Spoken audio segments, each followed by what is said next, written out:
la cinématique d'abord. We have to start always with some kinematics. The problem I want to treat now is a problem of some interest in many applications, and in the paper with Pierre Seppecher and Angela Amadeo, which has been distributed, references and referenced, we have deduced, I think, in a rather original way, some boundary conditions at the interface between a porous medium filled with a fluid and, say, a fluid. Or you could have a porous medium with some bulk properties, material properties, ending on a surface, and another porous medium starts on the other side.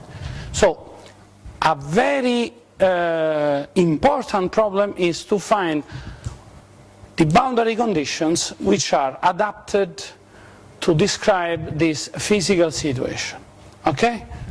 And as the dog work of digging in the literature has been always mine since I was a young beginner, I searched through literature and I could find something like more than 200 relevant papers on the subject, and nobody was using, luckily for us, any variational technique for finding these boundary conditions. I will be polite and I will tell you that 80% of these boundary conditions are somehow wrong, because they are simply conjectured. It is not true that with physical intuition you conjecture good boundary conditions. At least, I will tell you in another way, I am not clever enough to conjecture boundary conditions which are correct. If somebody knows this art of inventing boundary conditions, we will follow him. By the way, Feynman was inventing clever things who nobody understood until somebody formulated a variational form of Feynman theory. So, Feynman was clever, surely. Okay, so, following a rhetoric tradition which I don't dare to change, I list here some points resuming what I will tell you, but I try to go quickly here. I want only to frame what I'm trying to tell you. So first thing, I want to describe a deformation of continuous body. So I need some differential geometry. I have a reference configuration, an actual configuration, and I need to describe a map between this reference configuration to the corresponding actual configuration. Unfortunately, for doing this, you need some concept of differential geometry. In particular, if you have a discontinuity surface where, for instance, deformation suffers a jump, so the gradient of placement is somehow discontinuous, then you must fight with piecewise differential function. It is well known that Hadamard studied the properties of what I did.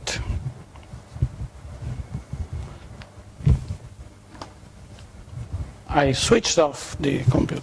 Wonderful. So Hadamard studied the what happens when you have a function which is continuous on a surface, but is its gradient may be discontinuous at this function, at this surface. Okay. I think it is the signal from the computer which is not arriving. Sorry.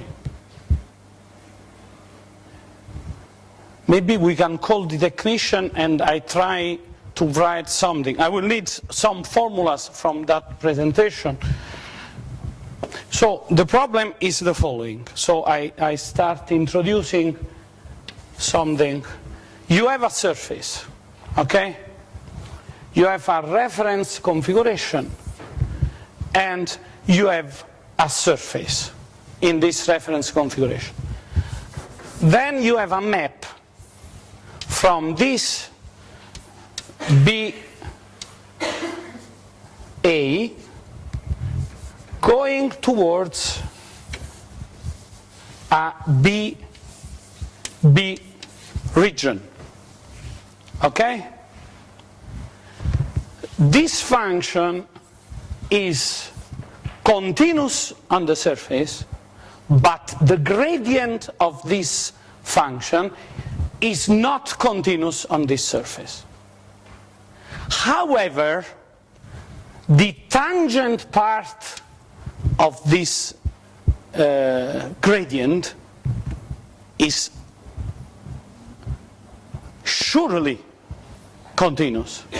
So you may have only some discontinuities when you go through the normal of this surface related to some normal derivatives of your function. So if you estimate any tangential gradient of key, then it must be continuous, because key is continuous on this surface. On the other side, you may have a normal part of this gradient which may be discontinuous. Now, this kinematics is more general than the one you study in standard continuum mechanics, okay? However, it is not general enough for meeting, for instance, the desires of Professor Frankfurt, because he is studying cracks. So he is studying placement which are discontinuous on that surface.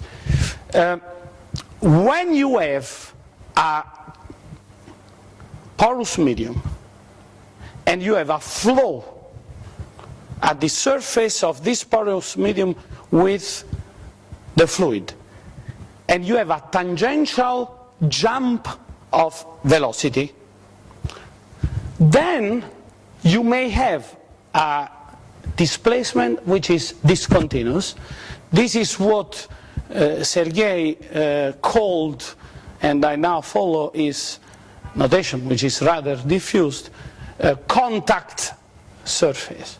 So you have a surface through which you may have a jump of tangential component of velocity. All these problems are rather intricate mathematically, and you need to attack this problem with the due attention. So let us try once more to have this presentation. I will be careful with the electricity. Okay. Hadamard was the French mathematician who studied the conditions to be verified at the surface when you have piecewise diffeomorphism. Okay, a piecewise differential function. Okay.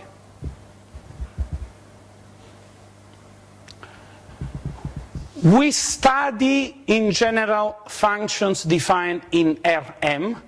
Then, as your motion occurs in space-time, you apply this in 4 dimensions. I will explain you, but Sergei knows it very well because he wrote a paper using this formalism, which in a sense inspired us. If you have a moving boundary, so if that surface is moving, for instance, this happens in a shock wave, okay? Or if you have a fluid which is flowing in a porous medium, this discontinuity surface is fixed with respect to the solid, but it moves with respect to the fluid. Okay? If you try to track where the discontinuity is in time, and you try to calculate variations of this, you are in troubles. So the reason for which it is very suitable, really suitable, to have four-dimensional formalism is that when you calculate variations, you have a set of functions in space-time, and you vary this function, thus varying at the same time the values of key and the location of the surface in time.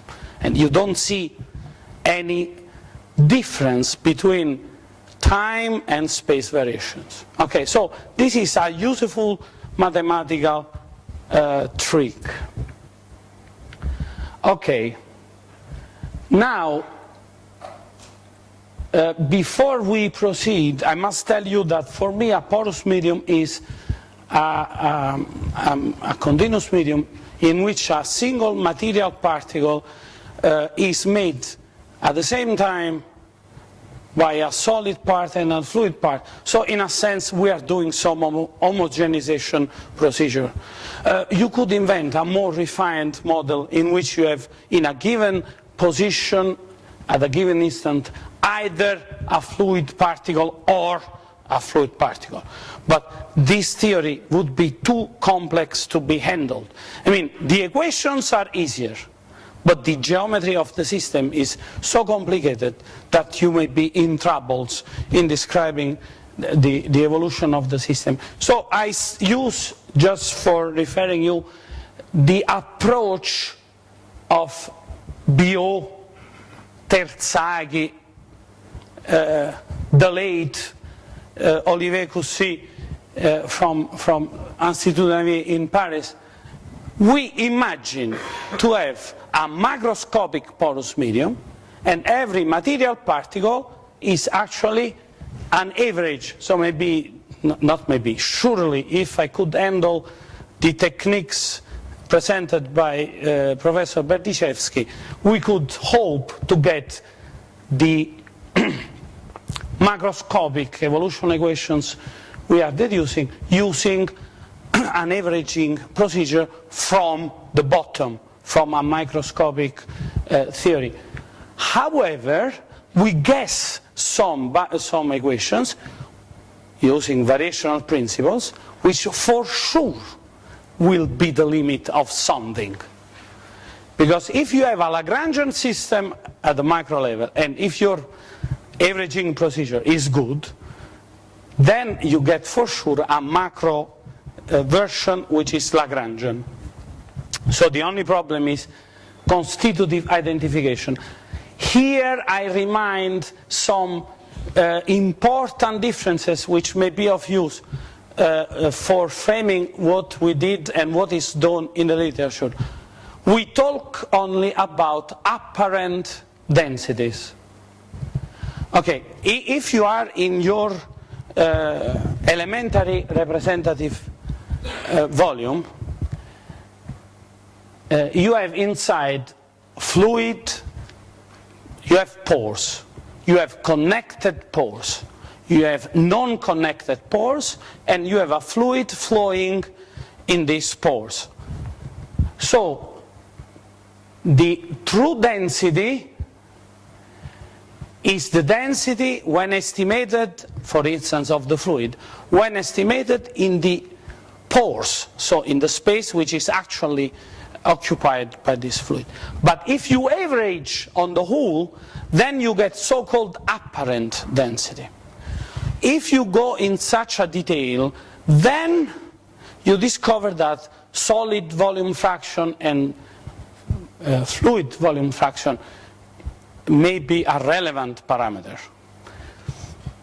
The variational principles may lead you, and will lead you for sure, and I know some papers going towards this direction, to a set of equations in which solid volume fraction is another kinematic field.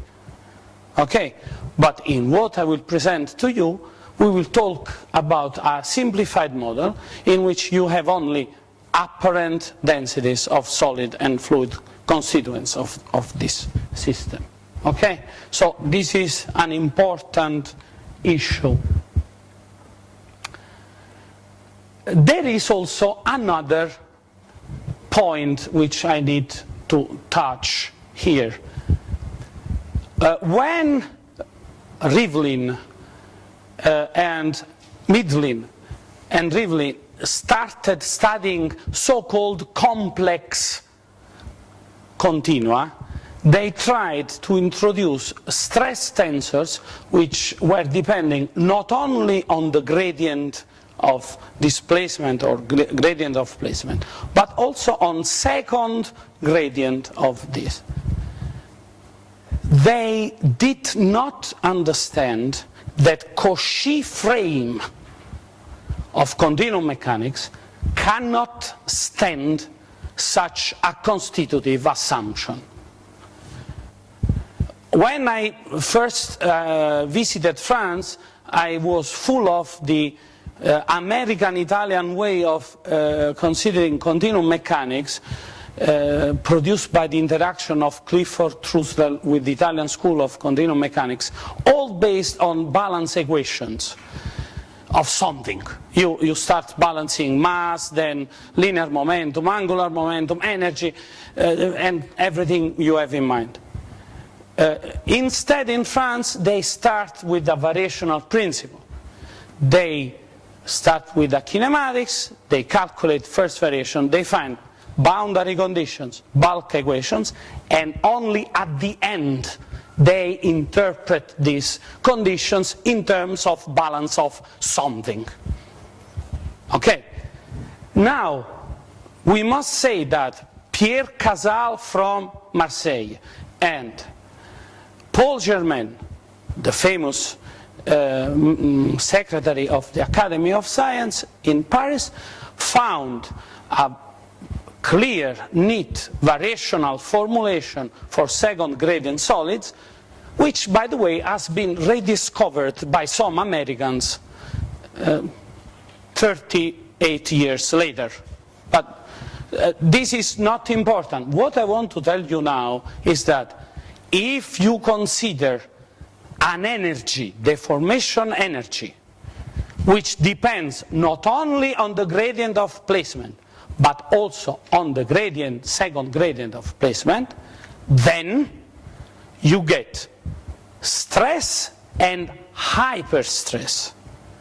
Your surface interaction depends not only on so-called Cauchy stress, but you need another third order tensor.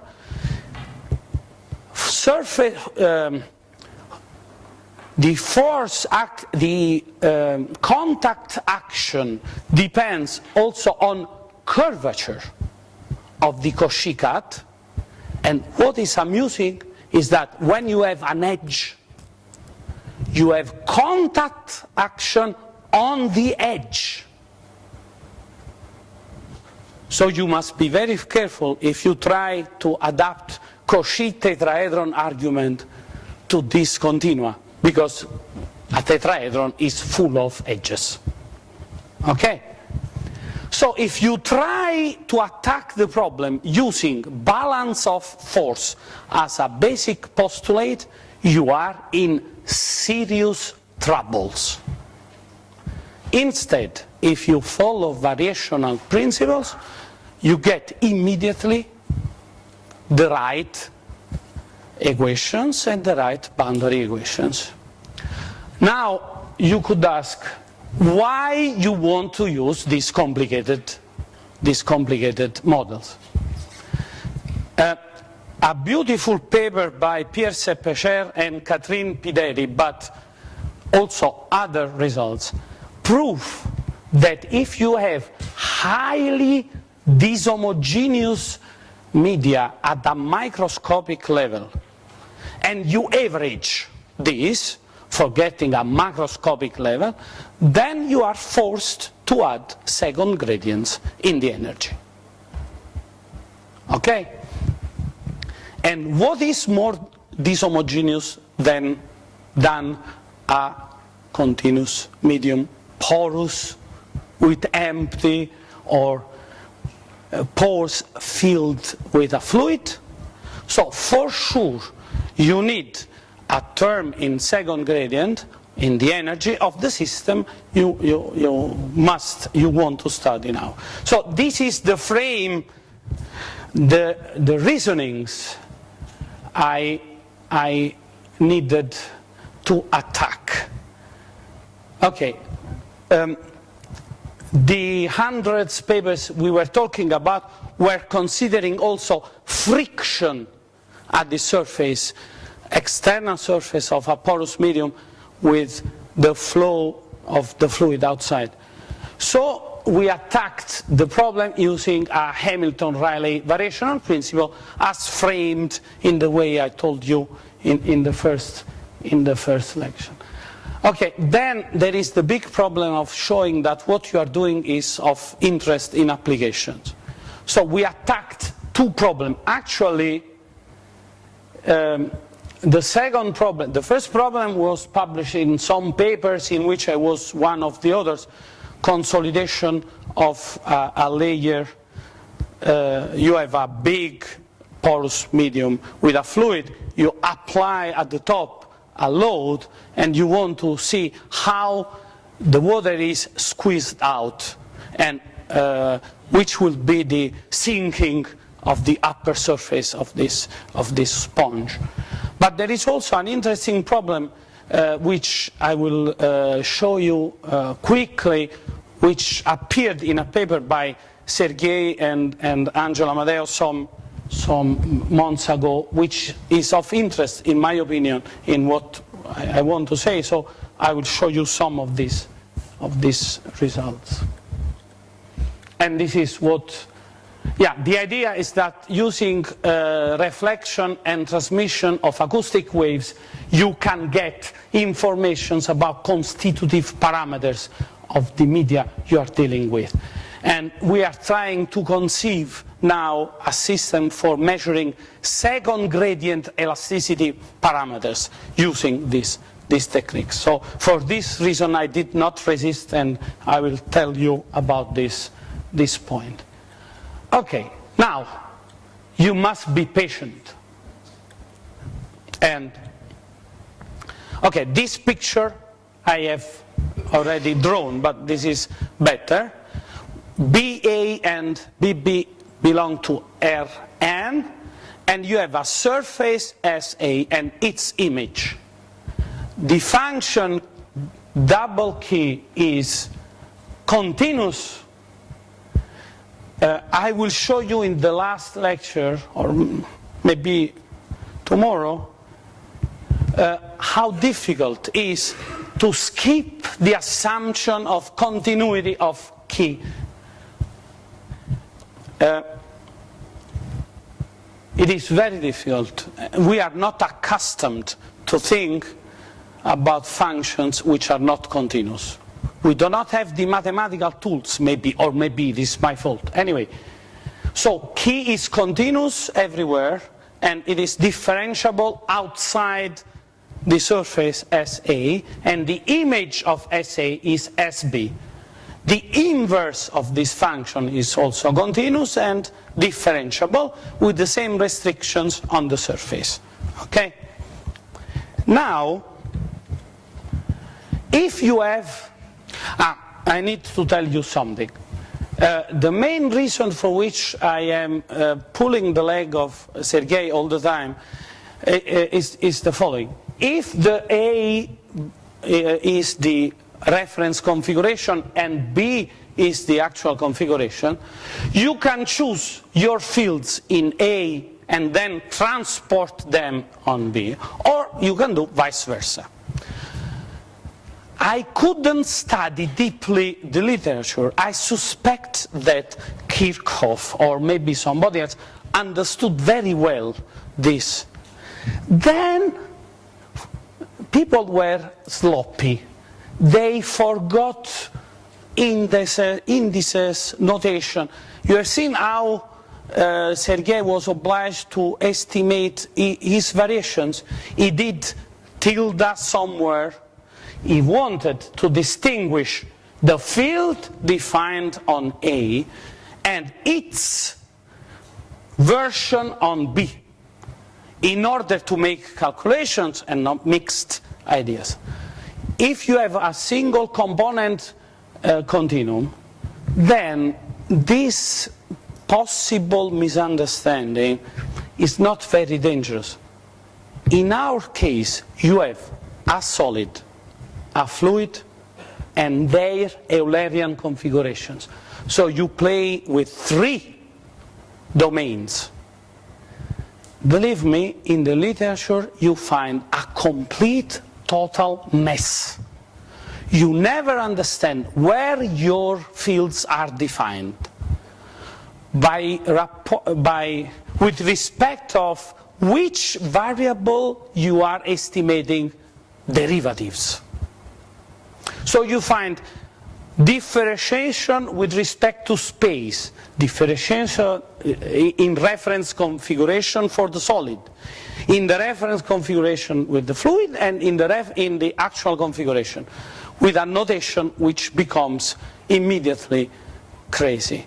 So, and for this reason I have found in nomine est natura rerum, and I've used it as a brand for this kind of research. Here you need to be very careful with, so even if all my colleagues here will believe that all this is trivial, there will be a moment when I will show you a formula which I could not find anywhere. And this formula was a key for avoiding the 1,000 calculations which cleverly Sergei is doing. But my big problem is that I didn't pass any exam for entering a grande école. So I'm not good in doing quick calculation. I'm slow. And minus sign for me is painful. So instead of doing complex calculations quickly, I prefer to stop and think how to avoid calculations. Okay? I will tell you this. When Pierre Seppecher is doing calculation at the blackboard, I need to take a picture of the blackboard or even the movie, because he's erasing while calculating. He starts a formula, then the blackboard ends, he continues at the top, erasing the beginning of the equation. I will show you how to avoid 1,000 calculations with a simple, very simple formula. So you call T ball B the transported field on B with this composition. Okay?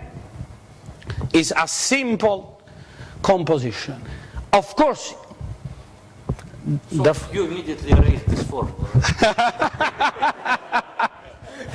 Yeah. You want to see it again? No, but anyhow, yeah, let it be there. Okay? Okay, I like this way of joking. But by the way, you are like Pierre Seppecher, so. Good. Okay. So, and the first one was solid mechanics way, and this is fluid mechanics way. Sergei likes zeta defined on B, if B is Euler configuration, because it's fluid mechanician, while solid mechanicians likes the first one I've shown you, but they are all equivalent. Okay? So, this hypothesis I told you, if you call capital F the gradient of a key and J its determinant, which is rather standard notation, okay. This is the so-called magic formula which must be used if you want to change your Eulerian or Lagrangian approach. Yeah, this is the Piola transformation. Yes. Yes. This is Piola transformation. But jump is painful. I know this is Piola transformation. But Piola transformation requires continuity conditions. So if you write Piola transformation, but with the right bolts everywhere, and you try to say, I am good in distribution theory, you could say, I am very good in distribution theory. So divergence is equal jump. So from the first one, you get easily jump condition. Nobody knows how to multiply two distributions. If J is a distribution and divergence of zeta is another distribution, you are lost. So we, in order to find jump conditions which were the corresponding version of this Piola transformation, okay, we needed to use theorems which resemble very much, maybe they are already found somewhere, we couldn't find, which resembles very well those in distribution theory.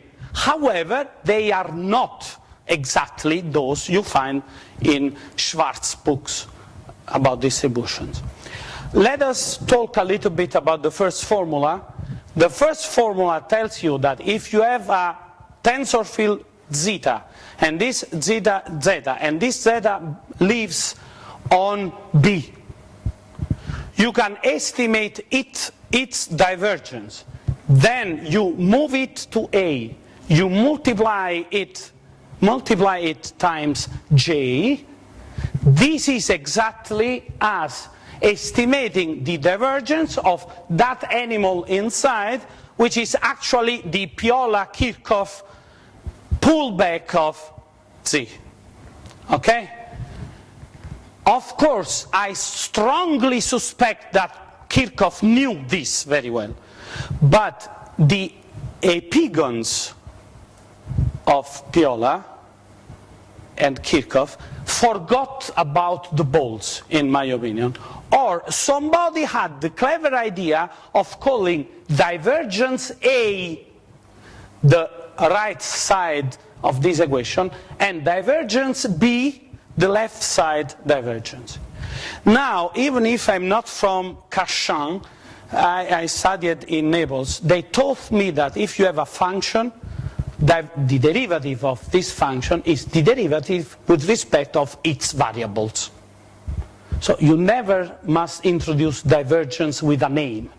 You tell which is the function you are deriving, and that's it. Okay? So, in my opinion, this formula, at least when you must be careful, has to be written in a notation, which can be this or another one, but specifying where you are estimating your field.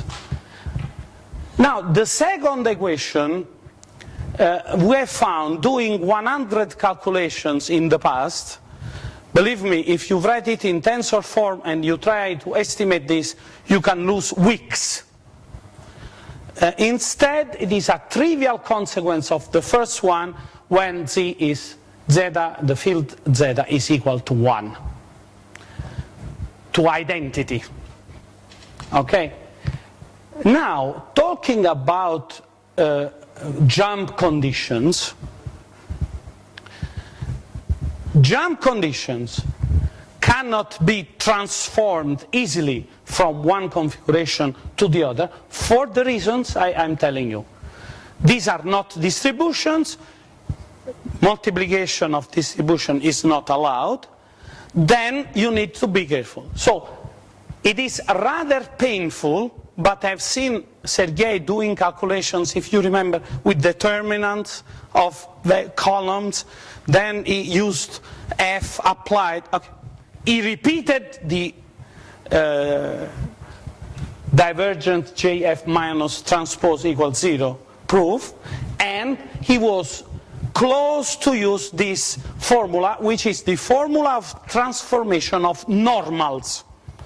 If MA is the normal to the surface SA, what happens to the normal of SB? The normal of SB, not the unit normal, anormal of SB is JF minus transpose MA, and the whole set appearing them is continuous.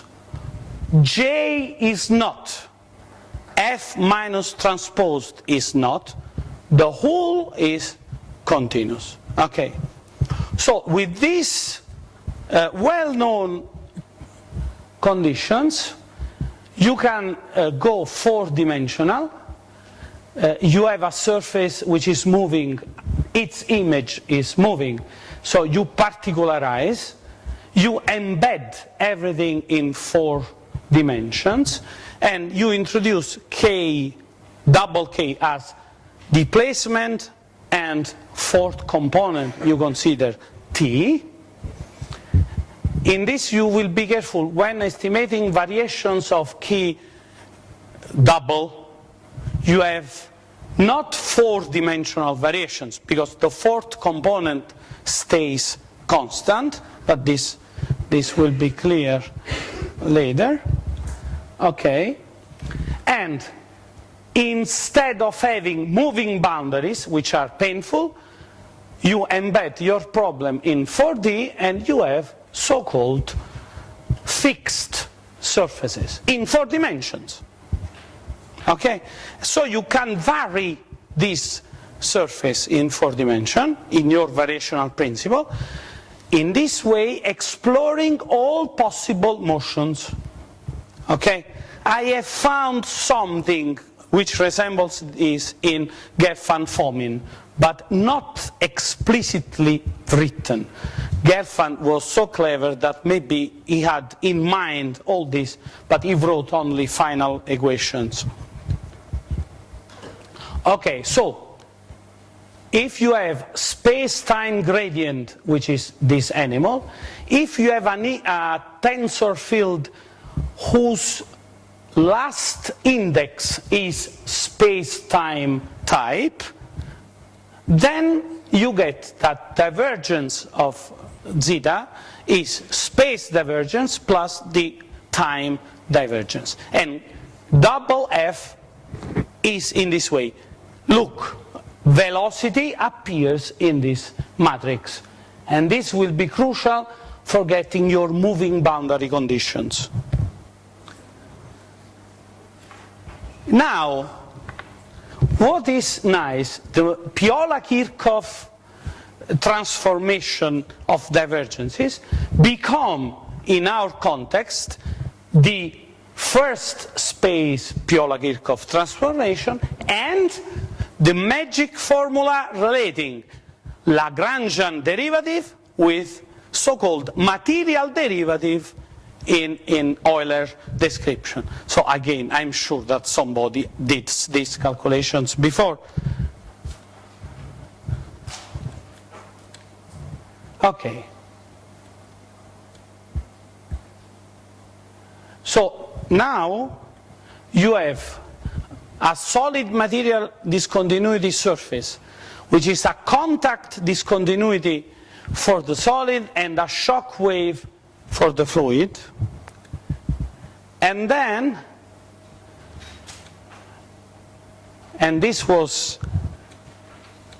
the main idea we wanted to exploit, we decided that our space of configuration was the following.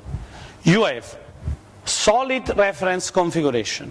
You have the map KS, which goes to the Euler configuration. So KS tells you where the solid material particle is. But phi s means something slightly different.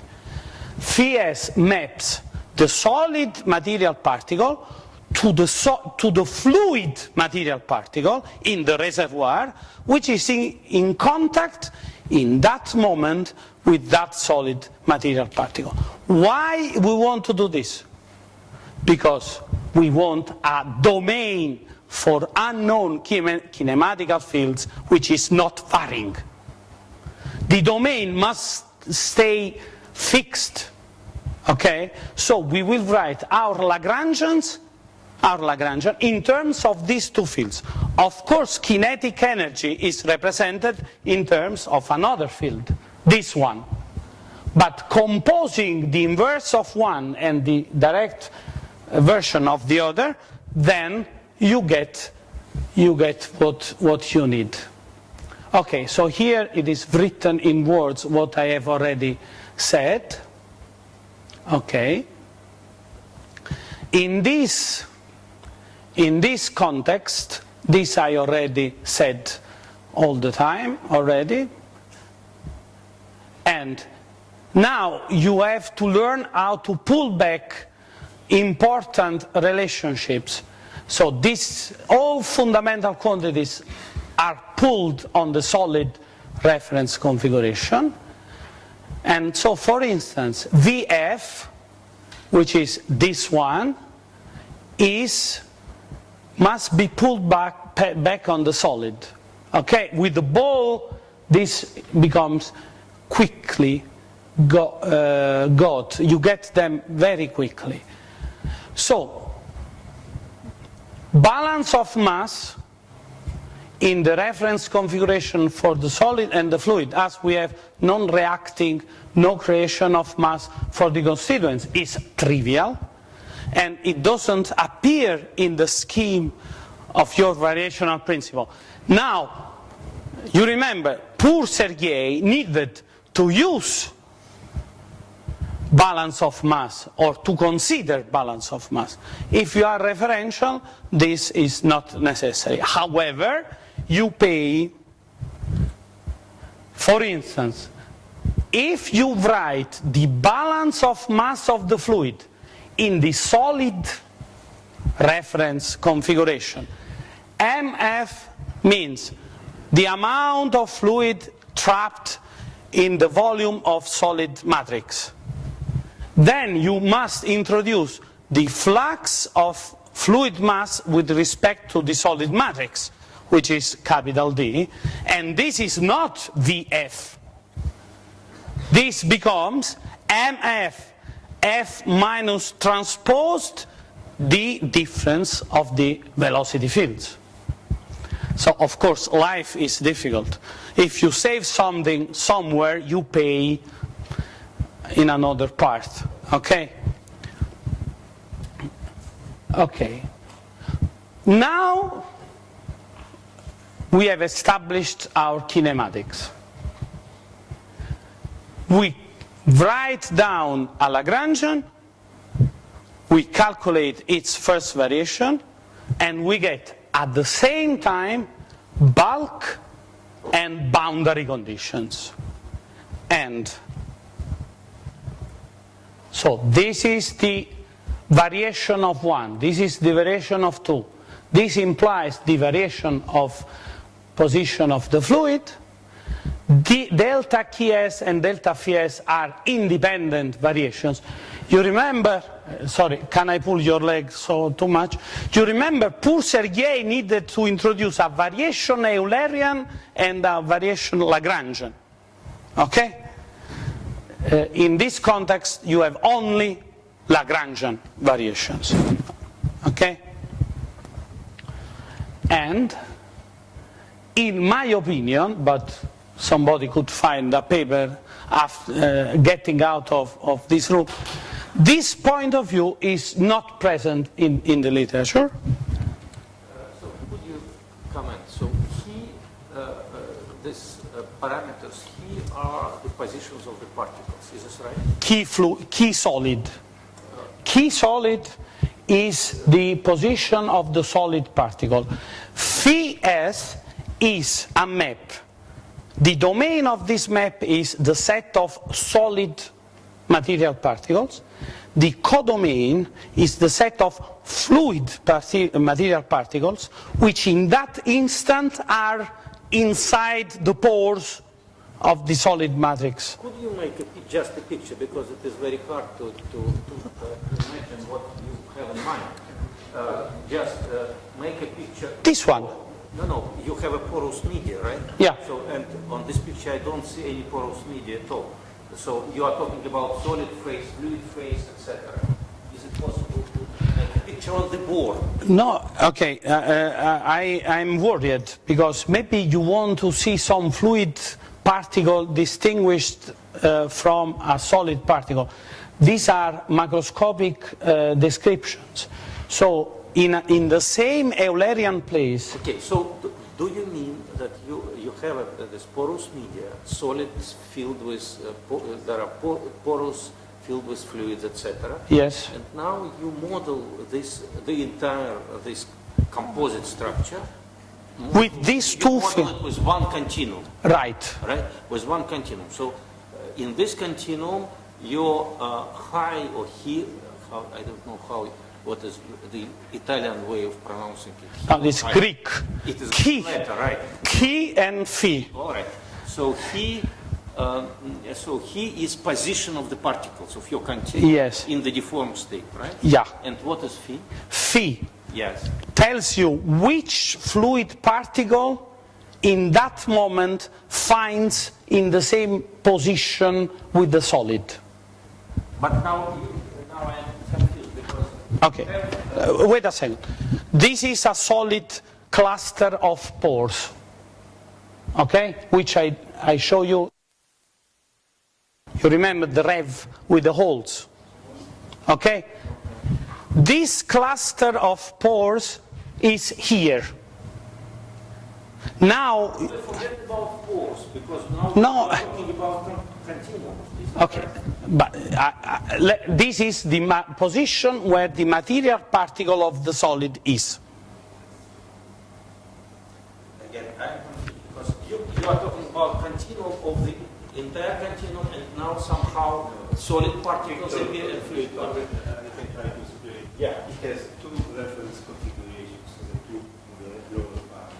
One for the solid and one for the fluid. And he has maps. When you say reference configuration for the fluids, this reference configuration, is it just the region of all pores? No. You can imagine just... You just spread it out over the entire volume. Just to single out particles without just like in finite, in the finite dimension case, you have a list of points. So imagine something. Victor. The structure of continuity. Then you have 2 points. Two? One fluid, which is going the same way. Yeah. This is what I understood. Victor, I tried to tell this, maybe I was not slow enough. Okay, so you have the true, it's not true, you have a more sophisticated model. You have the pores and the fluid inside the pores and the solid matrix. Yeah. This is a mess. Right. So you take one box and you consider the amount of solid in this box and you call this material solid particle. And the label is here. Then in the pores you have fluid. Okay, you gather all this mass, you imagine a reference configuration of the fluid, and then you call this amount of fluid, fluid continuum. Then, if you want me to prove something that gamma converges somewhere, I'm not able, and I'm not sure actually somebody, no, because answering precisely to your question means constructing a serious gamma convergence procedure from the refined model to the less refined model. So you have 2 continua. I have solid and fluid. So 2 continua are occupying the same region. However, instead of considering key F as independent kinematic descriptor, I prefer to use phi S. The reason is that the amount of fluid inside your sponge is varying. So the domain of key F is varying. And this is very dangerous, as you teach me. Just a second. Yeah. Yes, no, go ahead. So you have the same region occupied by two continua. Here, One continua, the Eulerian region is there. I'm looking at the board. Okay, this is Eulerian condition, Eulerian configuration. Okay. Now, and you describe this situation with two continua, and each continuum is moving. Right? This is key solid, and this is key fluid. The big problem is that if I use this description, you have here a reservoir, and this solid matrix in a given instant is in contact with this amount of fluid. In another instant, with this other amount of fluid. So, you mean that new fluid particles can come or get out, or get, in the region, yeah, yeah. Okay, that's fine.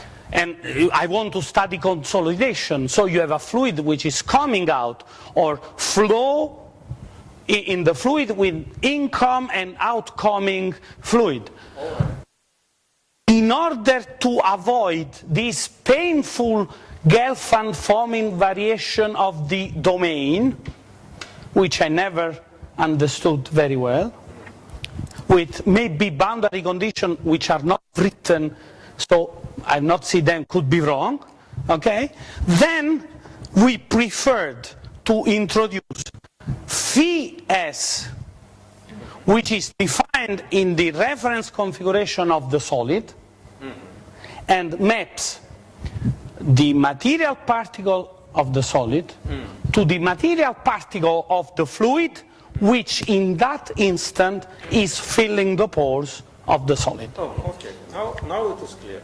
Okay, but I said several times, but I'm happy that we agreed. All right. Okay. But look, I tried to tell this with this rev. Anyway, I will repeat the next presentation. I will do better. Okay? Okay. This way actually is being used if you, for example, you have a fluid flow in a pipe. Yes. And you have exactly this situation when fluid is entering the pipe and leaving the pipe at, at the other end, that you can write variational principles for this case. Okay, but you write the variational principle in the Eulerian form used in the pipe using Sergei's approach. When the field variables, so to say, are exactly this Lagrangian, Lagrangian coordinates as a function of Euler coordinates. So, well, yes. Okay. Do you agree? Yes. Okay. So now these are the independent variations, and we have deeply discussed the story of fixed domains. Okay. So are you following this reasoning? Okay. Sorry, I would like just to put a question to you. This related to the previous question. It is correct to look at your formulation as a formulation that is able, as an elementary example, to deal with a fluid that is moving into a variable section pipe, for example. I think that the mathematical problem that we can put is exactly the same. But the question is that your pipe is without any solid. Yeah. So you are reduced a one component. Exactly. So it means porosity in that case is just described by a single function. It's a very easy problem. Yeah. But I think that your model can be applied as No, we did the calculations for getting sure that our equations were not completely false. The limit of one component solid and one component fluid. No, actually, for persuading Sergei, we did this because he wanted to see his equations. Okay, so we did it. Okay, but let me now write the Lagrangian. Okay, Now, the Lagrangian is a kinetic energy in the solid reference configuration and a second gradient potential energy. I told you why it is so important, in my opinion, to have a gradient of deformation and gradient of mass, fluid mass. You have to remark something here. When you do your calculations, epsilon depends easily on grad key S. It is rather painful. I don't want to hide difficulties. It is rather painful to reconstruct MF and grad MF in terms of phi S, the kinematic descriptor we have introduced. So this requires still some calculations. So these are solid apparent density and fluid apparent densities. And okay, these terms we have discussed. So the action is given as kinetic energy minus potential energy. Now let me stop. I try to avoid next question of Victor, I hope. Now I add a dissipation functional. Now Victor could tell me why you have chosen this form instead of another one. Okay? The question is that usually you formulate Rayleigh, you look for Rayleigh functionals only when you have already studied completely the non-dissipative case. You find boundary conditions, so you find actions. You find what is expending power on the velocities, and then you say, okay, my dissipation is of this form, usually quadratic in the velocity fields. Okay, so here, in a sense, I'm going not so slowly, because I embed in the equations something which I will know after calculating the first variation of action. And actually we did in this way. We first calculated the first variation of action, and then we postulated this dissipation functional. By the way, all terms in this dissipation, this is Darcy type dissipation. This is Brinkmann type dissipation. This is Stokes-Navier dissipation for the solid constituent. And this surface dissipation has been extensively introduced by Safman and other researchers when they tried to attack the problem of what happens at the interface between a porous medium and a fluid. Okay, so what I claim is that with this approach you find all boundary conditions available in the literature. However, I must tell you something. Usually the right results you find in the literature are for boundary conditions are found in this way. They imagine that the boundary is not a surface but a thick region, and they integrate the right equations, the bulk equations, along the normal, I mean the short direction of this layer. Okay? In this approach, getting Piola-Kirchhoff, Piola transformation, you easily get all these results without being obliged to do all this work. Okay? So, this has been discussed a lot of time. I should look at the so I should end when? In half an hour. Okay, I did less, but no problem. Okay. I have shown you in my first lecture the general Landau-Lifshitz first variation in bulk for a Lagrangian. Okay? If you particularize that formula to our considered instance, you get this equation. I try to explain you the symbols so you recognize the terms.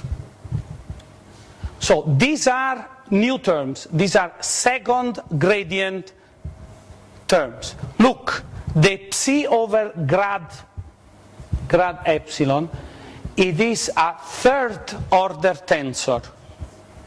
This is Germain's double stress tensor. It is the new term in contact action with respect to Cauchy stress. Okay? And indeed, this will appear in boundary conditions. You have this term in both solid and fluid equations.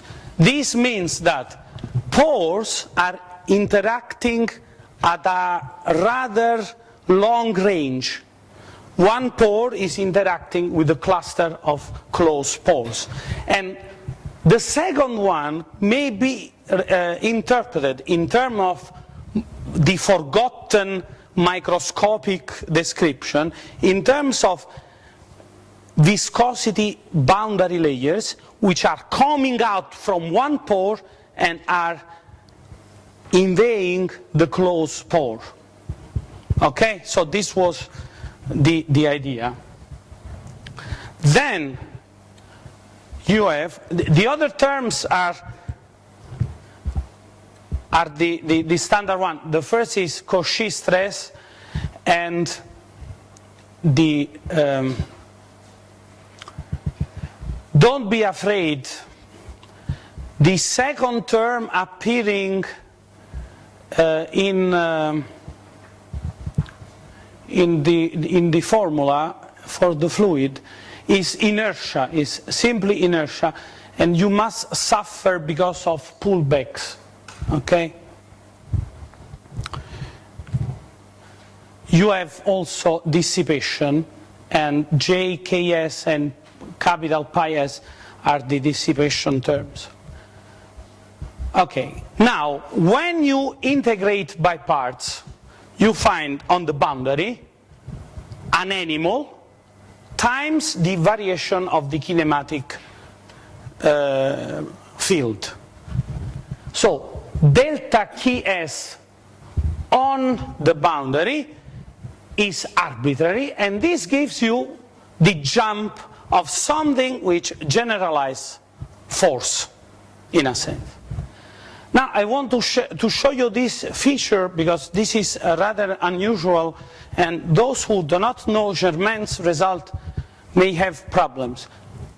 So this is force per unit area applied to the normal, and this is the standard Piola pullback. Okay, so this is standard stress depending on the gradient of epsilon, not only on epsilon.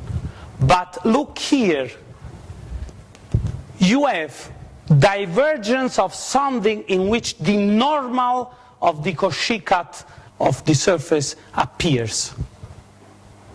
This means that your force depends on curvature. So Cauchy postulate, so-called Cauchy postulate, is not valid anymore. When I said this 20 years ago, I was rather young, I was violently attacked by people because they said that Cauchy postulate is not a constitutive postulate, but it is a basic physical assumption. Variational principles show you that the only true basic principle is least action. You can get a lot of theorems from this. In particular, for second gradient materials, Cauchy postulate is not valid. If you want to describe Laplace formula with jump of pressures in a fluid, without this term you will never succeed. Okay? Can you explain why it depends on the curvature? the surface divergence of normal. So if you differentiate normal with curvature. Francesco, may I inject a point? You refer to Germain. Actually, this was done by Minden for the first time. And why Minden managed to do that? Because he knew very well the work by Kirchhoff. And for the first time, this transformation was made in 19th century by Kirchhoff. Then in 50s, it was made by Minden. I agree, but Mitlin did not hit variation, did he? Well, Not clearly variation. Yeah, but there are some discrepancies. It is not consistent. I mean, equations are contradictory in Mitlin approach. well, We can see this. we can. But anyway, Mitlin was beginning this. But the clear presentation of this, the first clear presentation of this is due to Germain. But anyway, Which year it was done? Because I know one more paper. it is in the references. 75. No, the first one is by Paul Casal. Then Germain 73 and another one 75, more general in English. These two are in French. This is in English. Then I can give you the paper, I guess, of about 1970 by Michael Murier, who did it. Look, I believe you in a sense, because I have found in the Russian variational school, but please not in Russian because I cannot read it. If it is like the books of Godunov, which I tell to everybody this. So, Sergei is promising me an English version of Godunov book since 2 years, and he never gave to me. He won't give me the Russian version. Okay.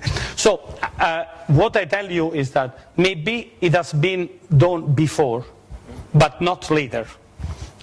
At least in 73, Germain did it in this clear way, and this is my concern. Okay, but this boundary condition and these boundary conditions for the fluid are not conditions concerning forces, because these conditions tells you how the fluid wants to get out of the solid matrix. This is rather a condition concerning chemical potentials. So in a sense, these are driving forces which want to squeeze out the fluid or to push in the fluid at the boundary condition, at the boundary. This condition you don't find easily in the literature. I searched, and this condition I could not find. Here you have dissipation related to entering and dissipation related to jump of velocities. This D is the mass transport entering the solid matrix, and W is the relative velocity, and these two are the tangential parts of the tangential vectors of the fluid, of the surface. These are the two conditions which your variational principle produces in this case. Now, of course, you may need 6 hours of calculations for discovering that you get, as a particular case of these two boundary conditions, all well posed boundary conditions you find in the literature. Of course, there are some boundary conditions which are ill-posed, and they do not enter in this scheme.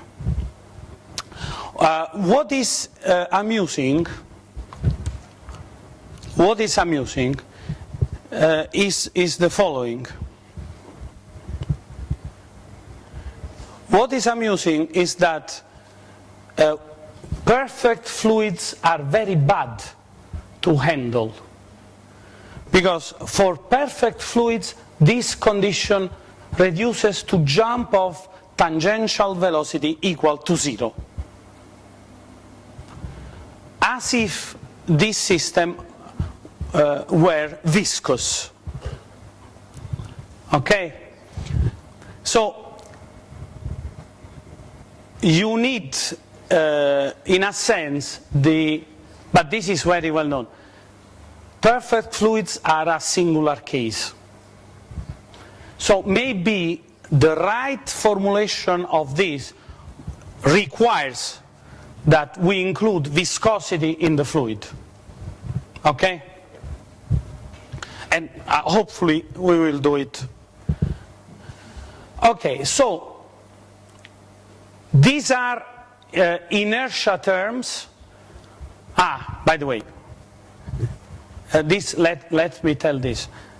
Maybe the reason for which Sergei Gavrilyuk likes working with me and people in my group is that he came to Rome and he wanted to get the boundary conditions related to kinetic energy for such a system.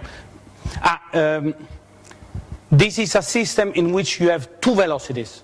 The velocity of one component, the velocity of the other component. Okay? Okay, these terms, to our knowledge, are not present in any paper before. When you linearize the equations, of course, they are cubic in velocities. D is the mass transport, W is the relative velocity. So they are not relevant when you can linearize equations. So one of the next steps should be studying a problem where these terms play a role in order to see when they are important. Okay? These are second gradient terms, and here you get explicitly once more what I said before.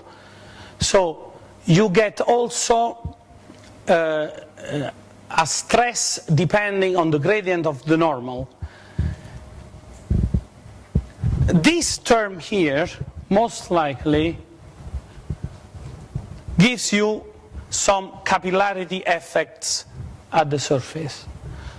So this tells you a Laplace formula for this system. So you have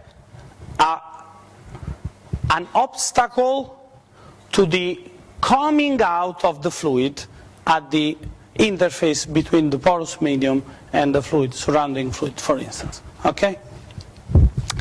Okay, so maybe I can use the remaining minutes. By the way, okay, no.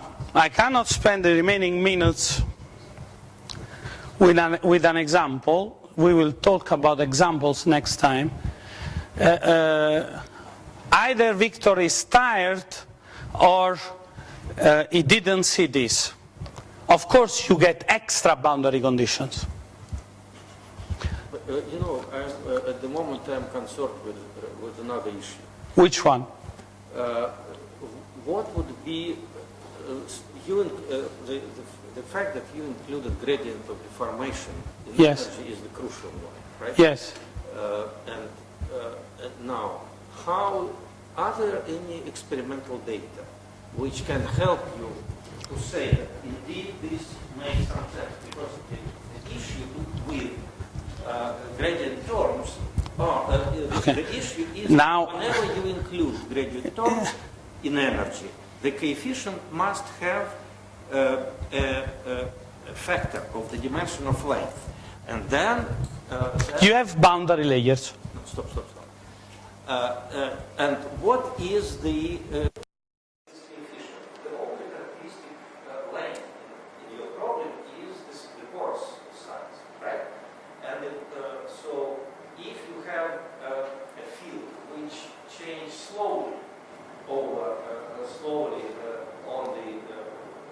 on the characteristic size of pores, as must be in any microscopic theory, then gradient term should be in length. The only the only way it can show up is say shock wave or something, right? It's not the only, but Okay, what else? okay. So first thing, you are right in everything you said, but you are incomplete. I will tell you. Second gradient energy comes out when you have a multiple scale, not one scale. The homogenization procedure shows that you have periodic pores, and inside the periodic pore you have another hierarchy of... Okay, this length, characteristic length, depends on the speed at which these two lengths goes to zero when you homogenize. Okay? So first thing, it could be that this length is bigger than the pores. Because if you have very rigid bars, imagine to have this porous medium. A picture is rather difficult because this is 3D. Okay. Moreover, you know, this is not my result. So I have understood it, but I don't master it very well. Imagine to have the pores and some reinforcing bars, and you have this is going with epsilon, this is going with epsilon square. The Young modulus of this is going with 1 over epsilon to gamma. You know, the idea is the following. If you have some dishomogeneous properties of the solid matrix, and you have structures which are filaments, which go from one pore to the closed pores, okay?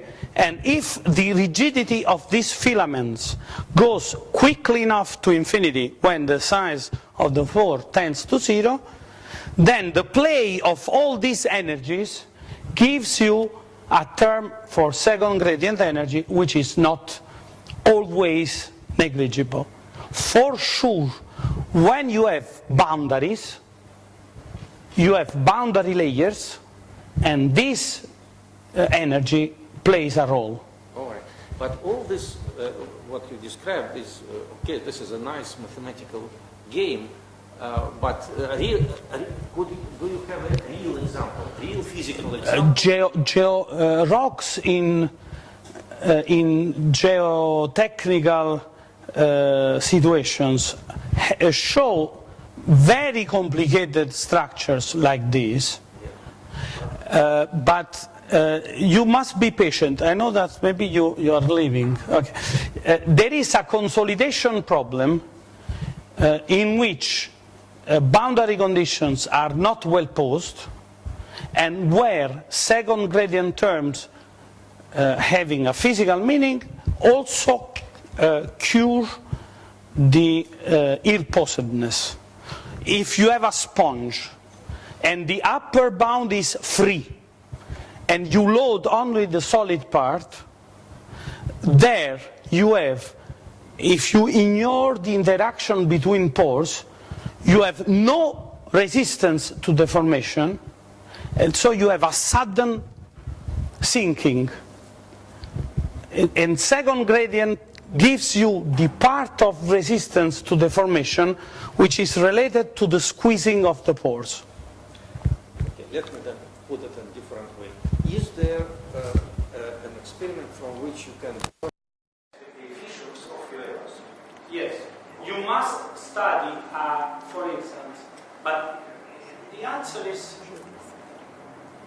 course, you must clear. Anyway, if you have a wave, plane wave, arriving at a surface discontinuity, and then you have transmitted and reflected energies, okay, you get transmission coefficients which depend on second gradient terms. But this is not new.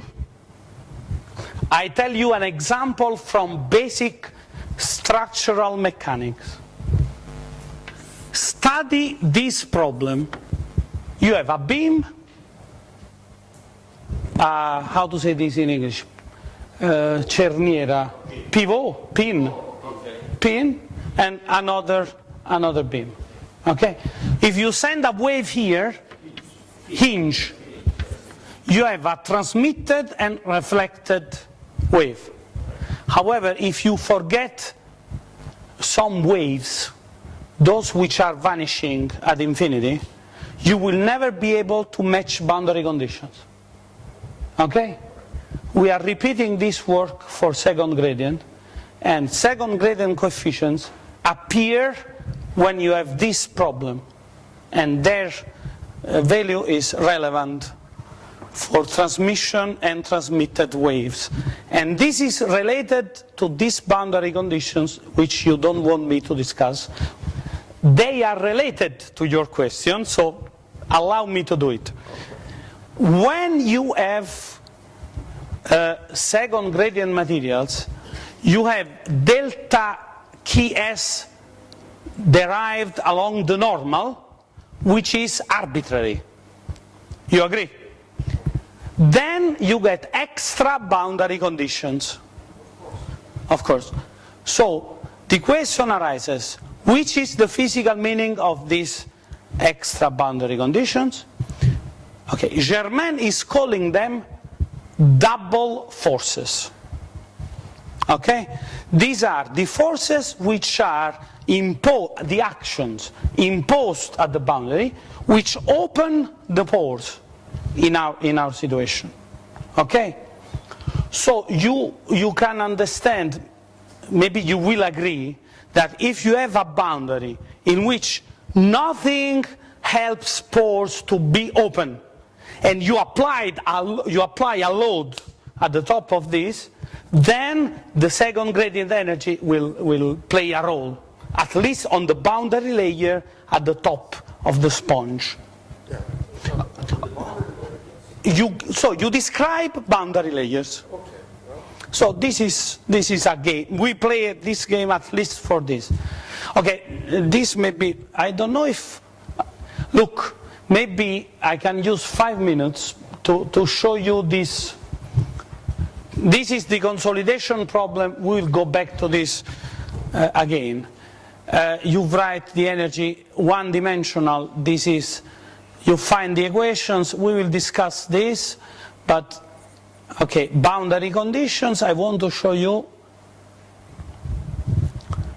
the Terzaghi problem, which is without second gradient, is crazy because you have initial condition. I'm plotting the fluid density. Would you please remind what is Terzaghi problem? Terzaghi problem is consolidation of a porous system. You apply a load at the top of it in a given instant, and you see how the solid matrix is shrinking because of the load, and how the water is coming out. Water. So this is. Yeah. So you have a sponge, a solid matrix full of water. You apply with no impermeable conditions on all boundary except one. Then you apply a load at the top of it, and you see how the water is coming out, and which is the final equilibrium situation for the system. Okay? Now, in Terzaghi problem, you have initial data, which is the initial content of fluid. So here you plot with depth density of the liquid, apparent density of the liquid in your sponge. Okay. Boundary condition for Terzaghi are that this density must be, this is actually a variation of density with respect of a standard one. This must be 0, this variation. Okay? So you have an initial condition which is incompatible with the boundary condition. And the poor man tries a Fourier expansion of the solution with respect to time, and just for fun, we have shown here that with 100 terms of the expansion, you get this crazy, clearly meaningless solution, because all this is numerical garbage. Okay? So you have a serious problem at the boundary. If you introduce a second gradient term, then all this is cured, because, you know, with Terzaghi, they say, okay, wait a transient, then it regularizes, which actually is true because you have dissipation of Darcy type, then it regularizes.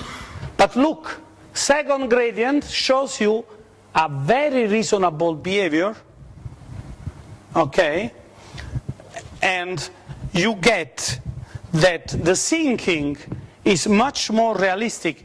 Indeed, in the books. But this boundary layer actually not boundary in a sense, because it goes far away from the boundary, right? Because X is the depth of. Right? Yes. You have, of course, this simulation is made with some tentative values for second gradient energies. So you can adjust your parameters to adjust the shape of the solution in this part. Okay? So we can imagine some experiments for this. But look, what is even more interesting, if you are patient, is that with second gradient materials, you get a over pressurization effect. So now I tell you, is all this conjectural, or are we describing something interesting? I don't know, but I give you a clear indication. So if we measure something like that, then you need second gradient for this consolidation problem, which is standard approach. You develop a theory, you have forecastings, and then you see what happens. No? Well, it depends on the mechanism. Say, if you have such a thing, what causes this variation? Either second gradient or maybe something else. So it remains. No, okay, but this is numerical. Oh, okay. This is not experiment. I stop. No, but okay. So we stop here.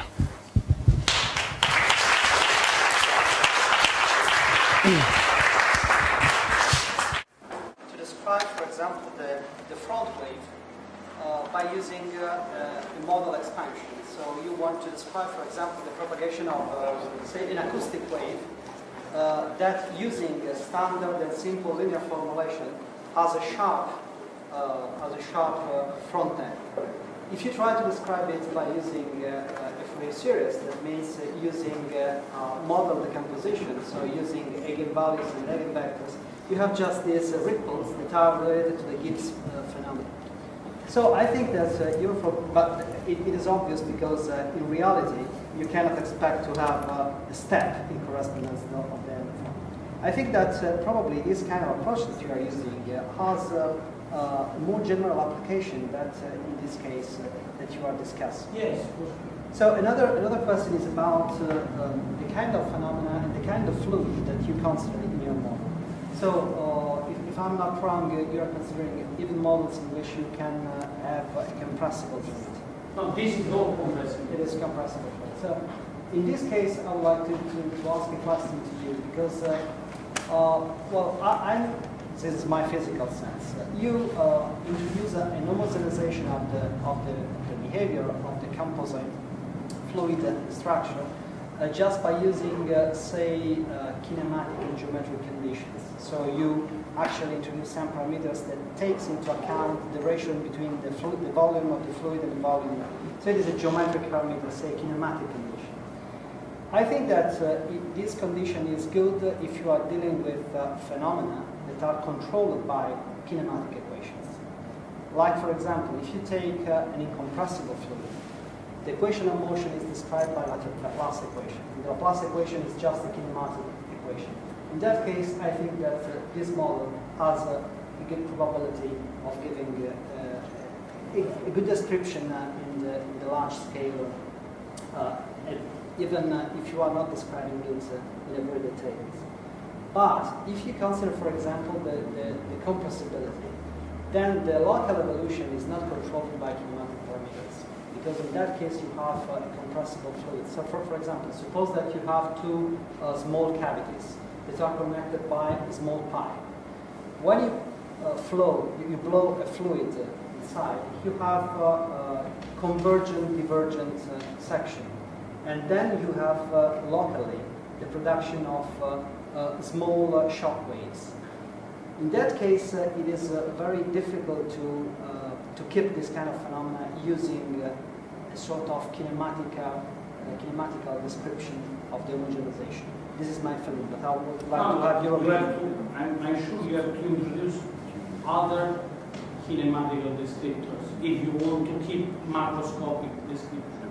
So, for instance, number of tortuosity or solid volume fraction, and you must find the evolution equations of all these terms, of all these extra. Do you think to apply this method to say very? So you were showing this very special case, but I think that you have the chance of using this methodology for much usual phenomena, like for example. Again, is introducing other kinematical descriptors and controlling their evolution. Most likely, you can develop more. For example, detailed in acoustics. I think that you can describe by this kind of model. You can describe acoustics is for only one component, or you are talking about acoustics in a porous medium? No, even in an homogeneous medium. But when you have the sharp emission of a very steep waveform, in that case, the linear equation and the linear constitutive relationship do not hold anymore. So I think that in a maybe also Victor may agree. On the boundary, very close length scale, this will go. There is always boundary layer of the size of about, let's say, 10 size of the pores or something like that. If we're interested in such tiny details, this, of course, this might be. But because you are. But if we're interested in the global behavior of the structure, so we forget about this. Some boundary layers about near the boundary or near the shock waves. Then do we need this? I don't think so. You have to focus on where sharp variations of something occur. So I'm sure that. I don't know. When you have sharp variations, so at boundaries, for sure you need. If you may need elsewhere, I don't know. Okay.